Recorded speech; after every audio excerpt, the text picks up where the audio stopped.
Hey guys, welcome back to Storytime Slayer podcast. I am your host, Haley Lyra, and just so we're clear, this is a true crime murder podcast, okay? It's going to have heinous acts, it's going to have gruesome crime scene, it's going to have acts of violence. Viewer discretion is advised. Today we're going to start a 4-part series that I did on the Jeffery MacDonald case. If you are like super invested in this case and want to binge listen to all the episodes on my actual podcast, which you can find on Apple, Spotify, iHeartRadio, Amazon, anywhere you podcast, if you subscribe for $1.99, you can get all 4 episodes out now to binge, but you can only subscribe through Anchor or through Spotify. And then any subscribers, you will get a bonus episode each month starting in August. Woo-hoo! Okay, so with that being said, we're going to cover part 1 of 4 on the Jeffery MacDonald murder case. We're going to talk about the crime, the 911 call, the crime scene, and what Jeffery MacDonald's story was to 911. Let's jump in. So it's February 17th, 1970, when 911 gets a phone call from Jeffery MacDonald. He is 26 or 27, and he calls to say that his 26-year-old wife, Colette, who's 4 months pregnant, his 5-year-old daughter, Kimberly, and his 2-year-old daughter, Kristen, have undergone a brutal attack. He's like, help, there's been a stabbing, I need a doctor, I need military police. He tells them he's at 544 Castle Drive, and this is on a base in Fort Bragg, North Carolina. So this is on an Army base. When police get there, the front door is locked, the lights are off, the curtains are drawn, and because this is, on an Army base, it's military police that are going to respond to this phone call, and then they have their own crime scene investigation and everything. So because it was at a fellow military officer's home, they did not just want to break down the front door. So they go around back, they check the back door. At first it looked like it was shut, but just the screen door was shut, and the back door was actually open. Now, these are townhouses, apartment complex. Here's a picture. And they go in through the back door, and when you walk in through the back door of the Colette's apartment, it takes you to a utility/bathroom. So it's like a laundry room and master bathroom. And then once you walk through there, you're in Colette and Jeffrey's master bedroom. Colette's on the floor. She is topless, but she's covered with what looked to be a ripped up bloody pajama top on part of her body and a Hilton bath mat. However, her left breast was still exposed and her arm was up over her head. She had sustained severe blunt force trauma. So to her face, to her whole body, her arms, both of them were broken as defensive wounds. One of her arms was even broken in 2 places. So this was like a very, very heinous crime. She'd been stabbed over 35 times between her neck and chest, and I think some in her abdomen. Awful. Very, very disturbing crime. So leaning over her, kind of embracing her, hunched over like this with his arm, around her neck, was her husband, Jeffery. Now, from the 911 call, he sounded very weak. He said he thought he was going into shock. So they quickly roll him over and they're ready to jump in. I got water all over me. They're ready to jump in and give him life-saving measurements. But he's fine. His vitals are fine. He's stable. He's not showing any signs of going into shock. The only injuries Jeff had to him was he had a cut on his abdomen, a small one, a cut to his arm, a very, very small nick or cut to his right rib cage, and a lump on his forehead. So he tells police that 4 hippies high on acid broke in and did this crime to him and his family. Then he tells police and first responders, check my kids. Because remember, they have 2 children, a 5-year-old named Kimberly and a 2-year-old named Kristen. So Kimberly's bedroom's the first one across the hallway. So first they go into Kimberly's bedroom. It's dark. The lights are off. To keep as much of the crime scene contained as possible, they do not turn on the light. They use a flashlight. And when they go to check on Kimberly, it is apparent that she's already deceased. She had obvious blunt force trauma. I mean, like, she had visible skull fractures. She'd been hit twice in the head with an object and stabbed several times. I think she was stabbed over 9 times in her neck. So then they go and they check on baby Kristen. Again, her lights were off, and to not disturb anything in the crime scene, they left the light off. They used their flashlight, and poor baby Kristen, she did not sustain any blunt force trauma like her mom and her sister, but she had been stabbed over 48 times. So I'm talking, she's been stabbed in the neck, the chest, the back, the arms, and she even had some defensive cuts to her hands and arms, showing that she tried to fight her attacker, but she was already beyond life-saving measurements as well when the police got there. Jeff was really worked up, really upset. First responders had a hard time even loading him onto a gurney because he was so worked up and agitated. And he just kept asking, you know, where's my family? Are they going to the hospital? Are they okay? And I don't think anybody really wanted to tell him that his family was definitely deceased because of the state he was already in. I mean, he's tripping. He's pissed off. They get to the hospital, assess his wounds. I mean, guys, his cuts did not even need stitches or anything. They just needed a Band-Aid. However, he kept complaining about his right side, and Jeff was a doctor. He was a military doctor. He just finished school, and he was pretty good at what he did. He was pretty well respected in his field. So when he kept saying, I think my lung is punctured, they checked it, came back a couple hours, checked the air capacity again, and he did in fact have a really teeny tiny little puncture to his lung that had like a really small amount of air escaping. So they go ahead and give him a chest tube at 7:30 in the morning. Jeff had to be hospitalized for 9 days. At first, when he first got to the hospital, he kept asking about his family, kept asking if they were okay. Of course, none of his family survived. He was the only survivor of this attack. So here's what Jeff told CID when they came to speak to him at the hospital, what happened that night.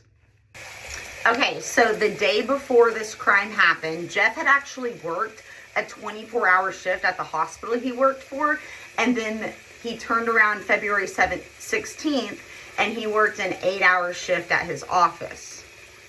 Crazy. According to Jeff, after work, he went and he played basketball for 1 hour, and then he picked up his daughters and he took them to go feed the pony. He'd gotten them for Christmas. He comes home, he showers. Colette had put together a really quick dinner before she had to go to a night class. She was taking evening courses at the college. So she puts on a quick dinner, and then she's out the door. He put baby Kristen to bed at about 7 o'clock, and then he took like a little hour nappy nap on the living room floor while he just was hanging out. And then little Kimberly, the 5-year-old, she came and woke her daddy up at about 8 o'clock so that they could watch the show Lapped In together. It's something that they it was like a ritual for them. They would kind of watch it together every night. So they'd watch it together every night. And after it ended around 9, he put Kimberly to bed, and he was just like hanging out watching TV. Colette got home a little bit later than normal because she had to, pick up a gallon of milk, and then she also needed to drop one of her friends off from class, or like a classmate of hers. Jeff couldn't really remember what Colette's class was. He thought maybe it was literature related. So he said Colette gets home, she gets changed into her cozies, they watch some late night TV together, a little bit of the news, and then Colette turns in like close to 11 o'clock, I think.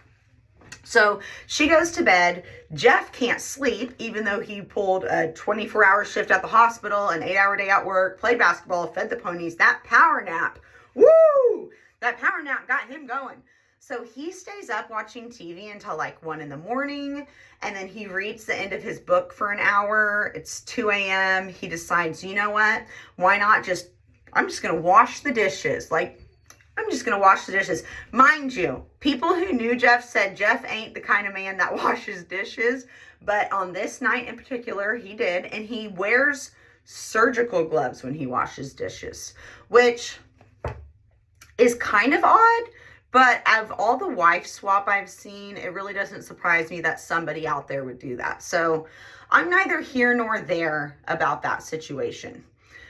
We'll get to that later, though. There is some stuff to that. So anyway, he says he washes the dishes and then he goes to bed. But little Kristen had snuck into his bedroom and she'd wet the bed on his side. Kristen hadn't peed a whole lot, so he didn't want to disturb her or wake her up, which I totally get it. He moves her to her own bed, and then instead of waking up Colette and changing the sheets or anything, he just grabs a spare blanket and he goes and he crashes on the couch. And this is where it happens. He's woken up and he hears screaming, hollering, yelling, and they're saying, his daughters are saying, "Daddy, Daddy." And Colette's saying, "Jeff, Jeff, why are they doing this?" So Jeff said when he comes to, there's 4 strangers in his living room. We've got a woman with long blonde hair, looks like it could be a wig, a big floppy hat, and tall white boots. She's holding a candle or a flashlight, and she's like kind of in the back of the room, and she's like, "Acid is groovy, kill the pigs. Acid is groovy, kill the pigs." Whereas in front of him, there's 3 men. So there's a black man wearing an army cadet jacket and 2 white men. One has a mustache. He said one of the white men had a pokey object that looked to be like maybe an ice pick. And then the black man had some sort of homemade bat or club, none of which belonged to him or he'd ever seen before. Jeff said when he comes to and he kind of realizes what's going on, he immediately sits up and the black man hits him in the head with the club. So he kind of like, he's taken back for a minute. And then he gets into like some sort of physical struggle with them where they rip his shirt, and he can't remember if they went to rip it off of him overhead or if they ripped it like this. But regardless, Jeff's pajama top gets ripped and he gets stuck around his wrists. So he's having to fend for himself with his pajama top all tangled. He can't use his hands. He's on the couch. And so he's like wrestling around, doing his thing. They're stabbing at him. And he ultimately makes it to the other side of the couch. This is a small couch. This ain't no like L-shaped sectional, guys. It's a very small couch. So he makes it to the right next to him on the couch, and he tumbles over and he blacks out, and that's all he remembers. Next thing he knows, he wakes up and it's completely dark. It's quiet. The only lights on, I think, is the kitchen and hallway light. So there's like a little bit of illumination in the house. And he said that he was able to get his shirt off of his wrists, and then the first thing he does is he sees and goes and checks on Colette. He said that when he woke up, he felt like he was going into shock because he was really cold and clammy. He didn't know how long he'd been passed out. I don't know. We'll talk more about that later. So he goes and he gets to Colette, and she actually has a knife in her chest still. So he pulls out the knife and he tries to render life-saving measurements, right? Like he's trying CPR, but air and blood are bubbling out of her chest. He can't find a pulse. He sees that she is beyond life-saving measurements. So next thing he does is he goes and he checks on his kids. When he goes into Kimberly's room, like I said, he doesn't turn the light on, okay? He just leaves the light off, and he's able to see that she has several stab wounds. He tries CPR. He can't, there's air and stuff bubbling up through her neck. He can't find a pulse, so he hurries. He goes to Kristen's room. Same thing. They are already beyond saving. They're already deceased. So he goes into the hallway bathroom. He checks his injuries, and he calls 911 from the bedroom after that. Now, once he calls 911, the operator, this is what he said. Once he calls 911, the operator asked him for some type of identification. I don't know if it was like his military ID, his social, whatever. He hangs up. This is at 3:40 in the morning. He told her that there had been a stabbing. He needed military police and he needed a doctor. And then he hangs up the phone and he goes and he checks on his family one more time, trying to find pulses, seeing if there's anything he can do to try and save them while he waits for police. And then at 3:42, he goes into the kitchen and he calls 911 again. The operator was still on the line though. Like, she never actually hung up. It was still her. And he's like, you know, help, there's been a stabbing, help, 544 Castle Drive. And this time she dispatches military police and an ambulance. So that's Jeff's story. And like I said, he was hospitalized for 9 days. Now I want to talk about the crime scene and what the evidence spoke to investigators. It's very interesting. First things first is when the CID and MPs went to go speak with the neighbors, nobody came forward saying that they saw or heard anything. So what I'm going to do is I'm going to break down the crime scene, and then I'm going to break down what the forensic evidence said and how Jeff's story was inconsistent with the blood evidence.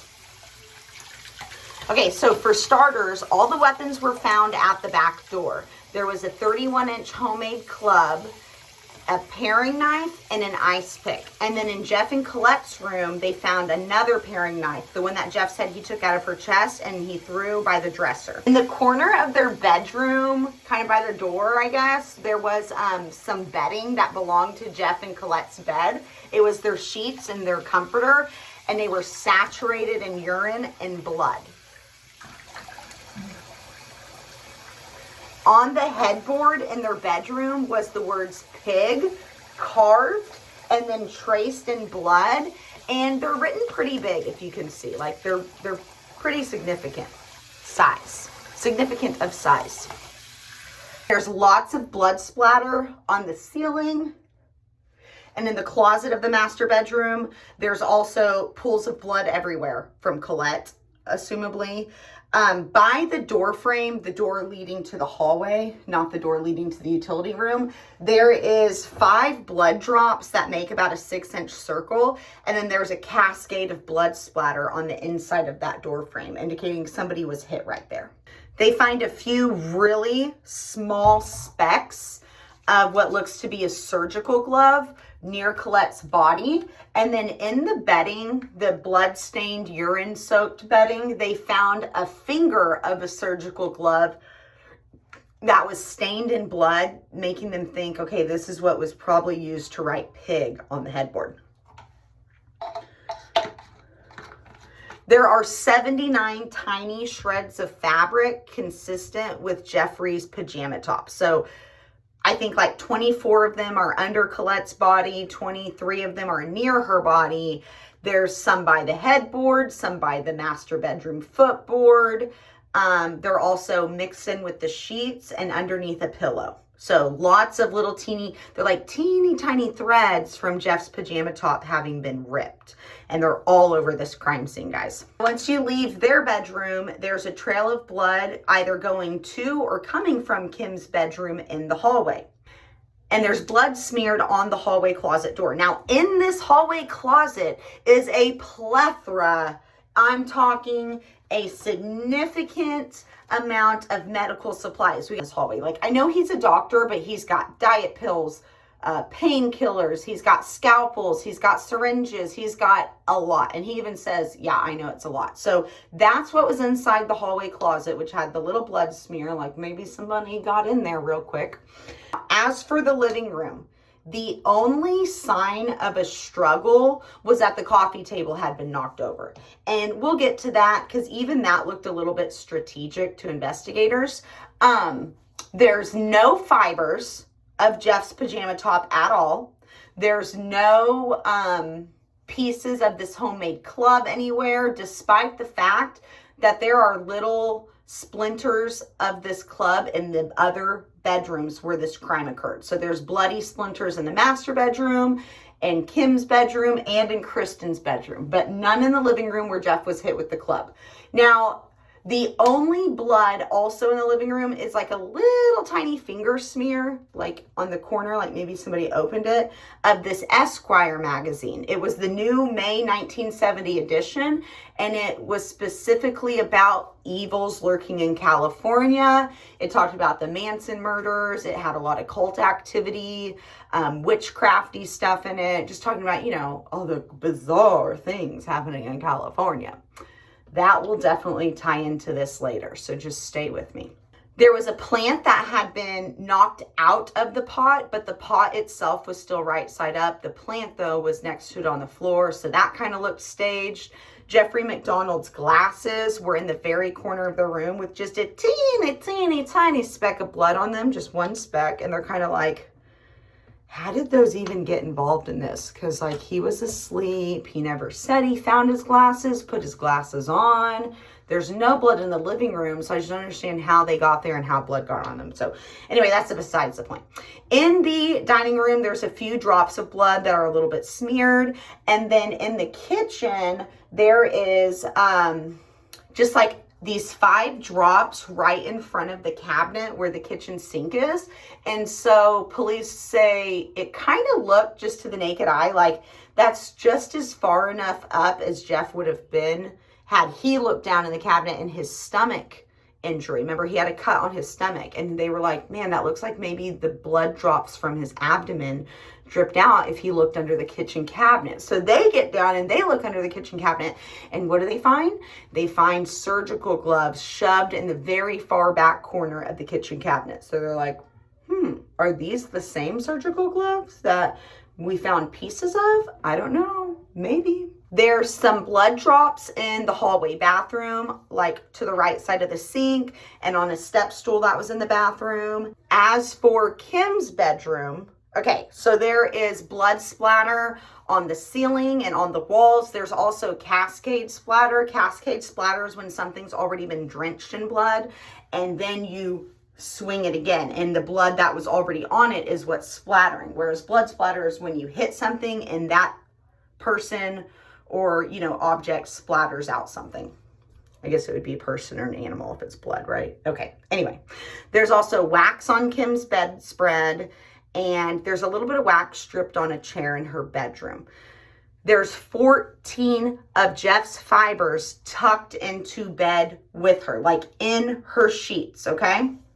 Now in Kristen's room, there's also blood splatter on the walls.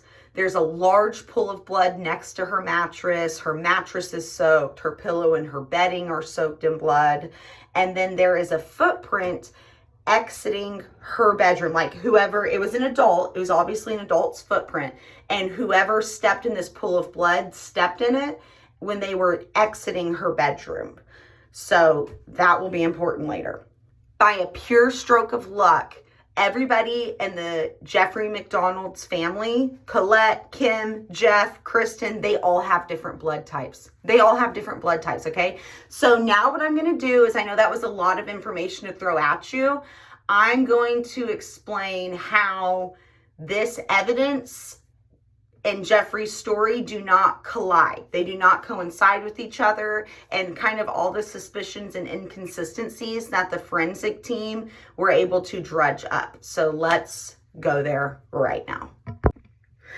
Okay, so first things first, I'm going to tell you what was really stood out as suspicious to investigators, what story the blood evidence told, and then basically how they think the whole thing transpired. Okay, so first things first is the fibers from Jeff's shirt were all over the crime scene, everywhere except for where Jeff said that the shirt was ripped at, the living room. There was absolutely no little blue fibers found in the living room.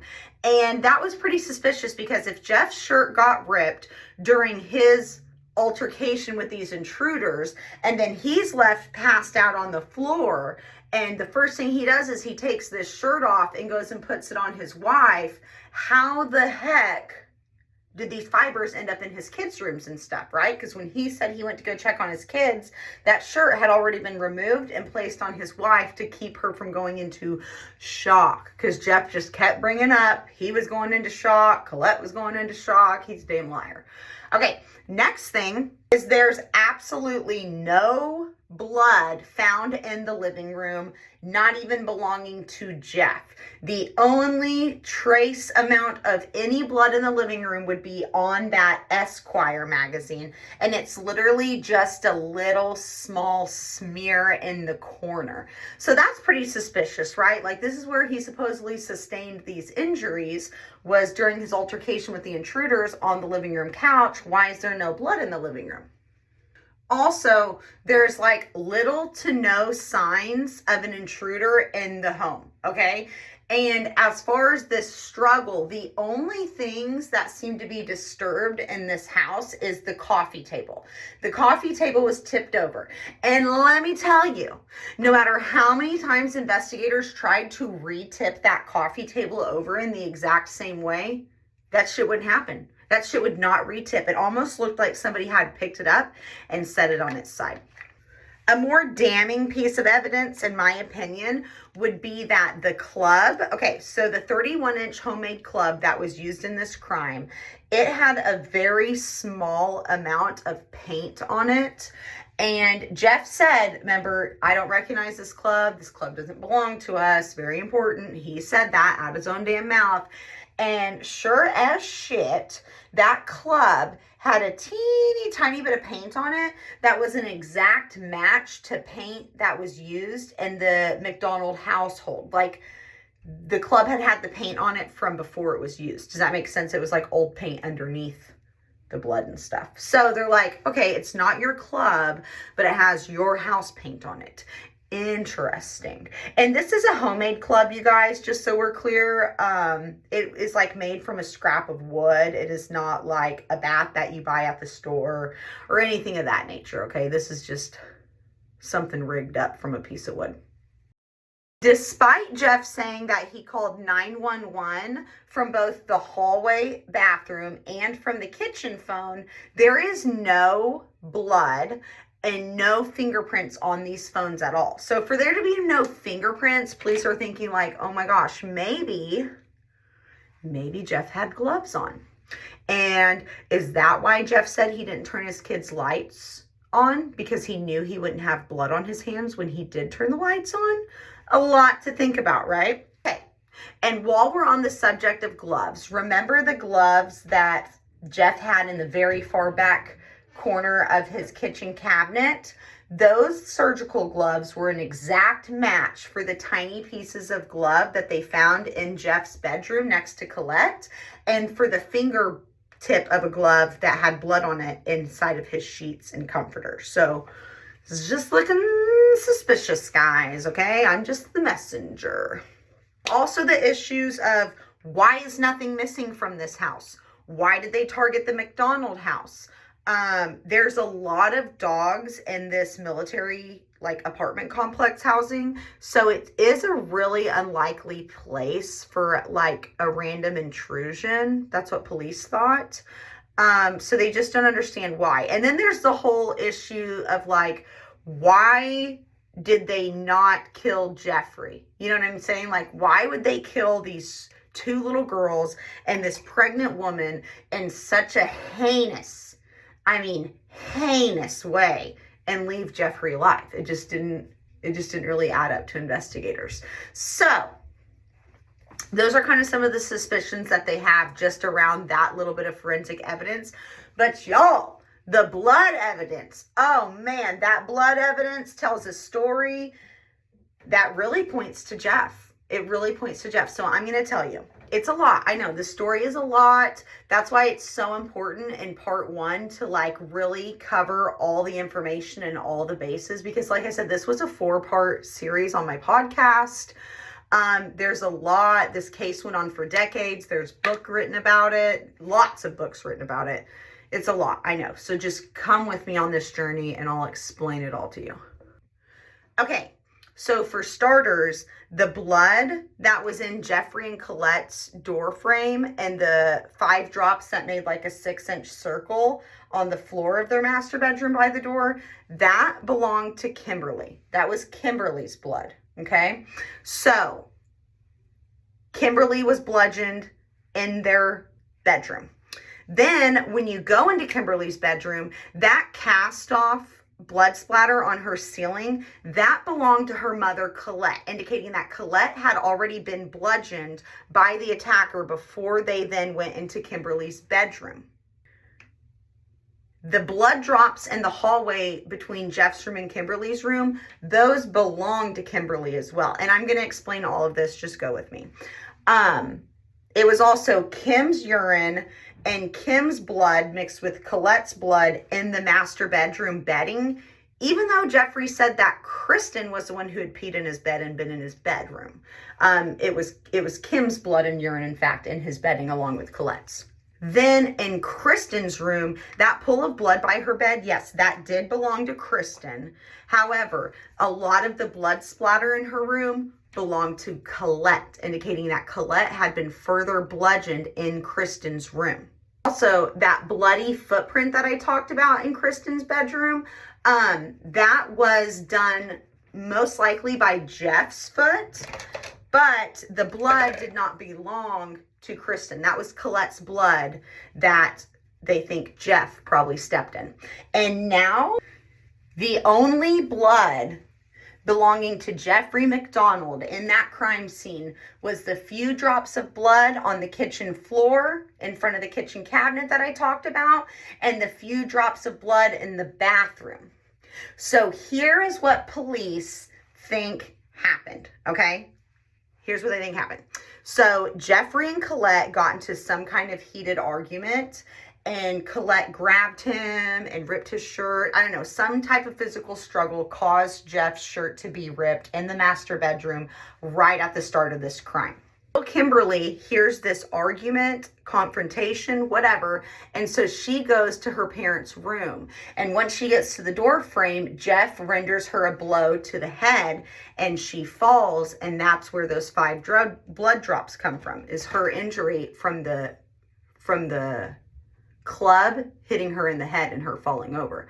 So from there, Colette ran to the kitchen to grab a knife. This is going to be the Geneva paring knife. This is the knife that was found in the couple's master bedroom next to the dresser, the knife that Jeff claimed he pulled out of Colette's chest.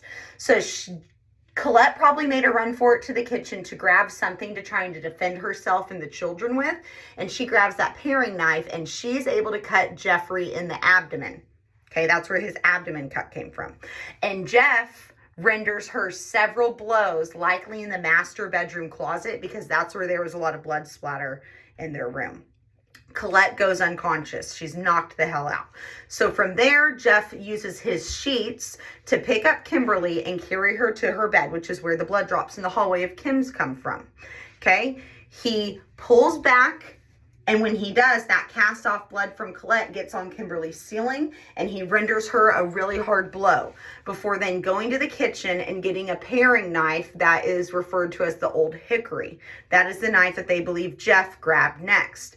He takes the paring knife, he puts on surgical gloves, which are under the kitchen sink. That's how that cut of his dripped down there. That's why he needed them. So he gets the gloves, he puts them on, takes his paring knife, and he goes and he stabs Kimberly in her bed over 9 times in the throat. From there, he goes to Kristen's room and he just starts stab. Remember, she's stabbed over 48 times. The reason Kimberly and Colette's blood was on little Kristen's bedding is because Jeffrey set the club down, most likely, when he went to go stab the little girl over and over in her bedroom.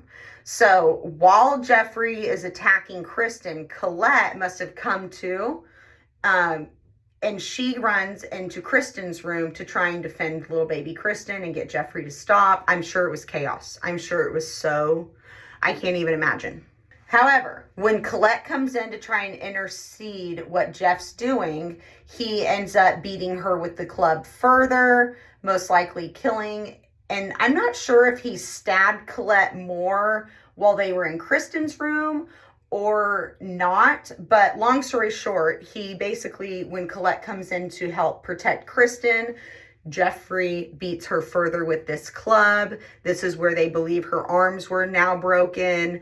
I mean, it's just a very gruesome act. He most likely killed Colette while she was in baby Kristen's room. So then he goes and he grabs his comforter and he picks Colette up with the comforter, stepping in her blood, leaving a footprint behind as he takes Colette back to the master bedroom to stage her body there. Either he clubbed her more in Kristen's room and stabbed her in there, or he further stabbed her and clubbed her once back into his master bedroom. Regardless, he murders her. He clubs her and he stabs her to death. Then they believe that he got the surgical glove, dipped it in her blood, wrote pig on the headboard, cleaned off the knives, and he likely cleaned off these knives that were used in the crime on a bath mat, the same one he'd placed over Colette's body, remember, to keep her from going into shock, is what he told police. So they likely think that he used that bath mat to clean the weapons off before staging them in the backyard, because they had these marks that were consistent with somebody like wiping the blades and the ice pick off with them. I know it's confusing. But at some point, police believe either at the same time Jeff grabbed the old hickory knife, or maybe after, he also used an ice pick to stab at Colette. But I don't think he stabbed her with the ice pick until after she was deceased. So nobody obviously knows exactly when he got the ice pick, but it's a lot. The crime's a lot. So he has the ice pick. He finishes Colette off. He cleans off all the weapons. He stages them in the backyard. He puts his body right next to Colette's like he's grieving, and then he calls 911 and goes with the story that these hippies high on acid had came in and attacked them in the middle of the night. Something I really want to emphasize, though, is Jeffery MacDonald was extremely convincing when he told his version of the story. Like, he wasn't, oh, you know, no big deal, foreign intruders. Like, the man could act. The man could have been a damn actor. So people kind of take his word for it. In fact, his biggest advocates and the people who believed in his innocence the most was Colette's own parents. Okay. And part 2, I'll kind of get more into their history, but for now, we're going to stick with what we're talking about, the crime. I think it's so important to mention that only 6 months before this crime took place were the LaBianca Tate murders. And if you're not familiar with those, that is the Manson family murders, basically. When they broke into Sharon Tate, famous movie star at the time's home, she was having a dinner party, and they murdered her and her dinner party guest in a very brutal, heinous way. Hippies that did acid a lot. They wrote pig on the wall in blood, just like they had done at Jeffery MacDonald's. So had 4 hippies high on acid not actually committed a crime like this, just 4 months before the MacDonald murders, I really don't think anybody would have actually believed Jeffrey, but it was just all in the timing. Like I said, remember the March 1970 Esquire magazine was specifically about occult activities and hippies high on acid running loose, doing like crazy, dangerous things. It was a thing. It was a thing in the media, and so people were genuinely afraid that's what happened. And that's so sad to me, because it's like, this is the most unbelievable fucking story I've ever heard. Like, this guy's a goddamn liar. So, despite how convincing, where's my eyebrow stuff? Despite how convincing Jeff's story is, it doesn't match up with the evidence. Like, when I say Jeff's story is convincing, looking at all the evidence we have in front of us, it's not convincing. But when he's telling you face to face, like, this is what happened, those people came in and they attacked us, he alone is very believable. So Jeffery MacDonald was an Army captain for the Green Berets, as well as an Army doctor. And because of that, obviously he's temporarily relieved from work. And then after 9 months, the Army goes ahead and they charge him. Where's all my eyebrows? Okay, sorry. The Army goes ahead and they charge him for 3 counts of first-degree murder, and that means he's going to have an Article 23 hearing. So this ain't like civilian court, baby, okay? The military is a little bit different. You could still get prison time and, sent to prison, whatever. They have their whole own system, which is actually kind of scary to me. Like, I don't know. I don't know if that's good or bad that they have their own way of doing things. So anyway, in part 2, I will tell you about the Article 23 hearing.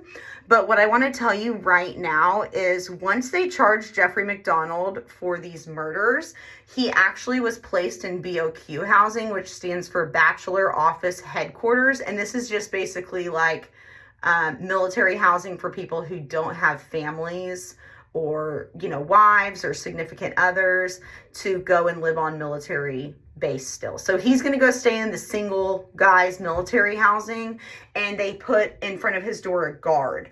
Now, last thing I want to say before I go on this part is, even though he was arrested for potentially murdering his entire family in cold blood, a woman who worked for the Army base Fort Braggs, she wasn't in the military. She was a civilian. I don't know what she did there. She's probably a damn secretary. Who knows? Whatever. But she would actually go hook up with Jeffery. Yeah. Jeffery was still getting some of that kitty meow meow while he was on trial. Crazy. Okay, tune in for part 2 to hear about the Article 23 hearing.